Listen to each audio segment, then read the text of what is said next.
DangerMan here at OXCC, and we're in the jungle, or at least that's what they call this field. They call it the jungle, and I'm with Jimmy and Bobby. They're both referees here at OXCC, but they also play paintball as well. And they volunteered to help today, and we're shooting a video on when to shoot. Now, there's a number of examples I'm going to show you of when to shoot in videos, but this video is going to focus on when to shoot when you're facing a number of opponents and you are in a tough situation where they've actually got the drop on you. So we're going to frame it out now. Now, this situation is actually a real-world situation. I've played in this situation. They've played in this situation. You played in it today, right? Yes, correct. And you guys were the ones who actually flanked the other team, right? Yeah. How did you do it? We came top side off break, took a center path down the middle of the field, sweeping the whole left side of the field, came to the enemy spawn, completely swept the left side of the field. So you cleared their back line? Cleared their back line. The whole tape was cleared.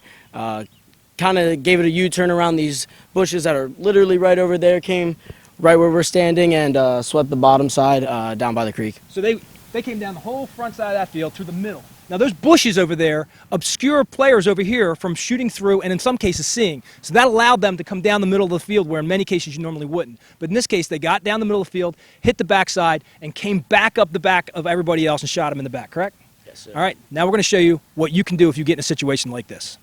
Now you may recall in previous instructionals that I've advised when your team's getting run over, if you're not covering that back flag in the center, your best tactical location is a corner.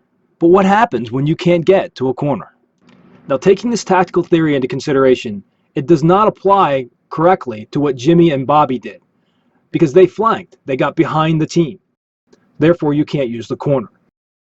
In my case, I was a back man, and I observed the opponents coming downfield and about to flank the team. I didn't have time to get back to a corner, so therefore I used the side of the field as my new back of the field. I rotated around a tree, what I like to call shadow wrapping.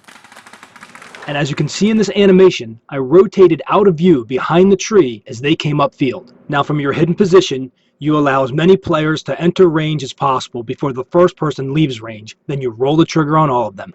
Keep in mind, Jimmy and Bobby didn't fall for this. They're just standing in for people who did.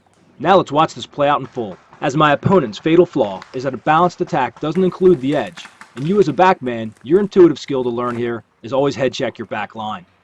Take note, to keep my opponents unaware, I spy from the inside lane.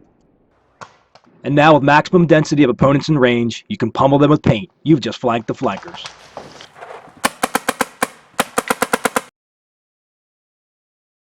It's too much for any man!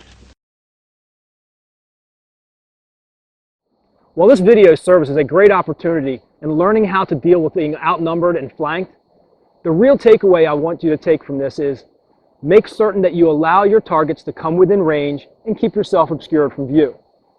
Again, those are your two primary takeaways, and it's going to be the theme in all of these when to shoot videos that you watch. Now, I know you like my videos, but I'm asking you to do your part. Don't assume somebody else is going to do it. Leave likes, leave comments, share my videos, and by absolute means, visit my sponsors. In part 2, we're going to cover the unaware target or the open target.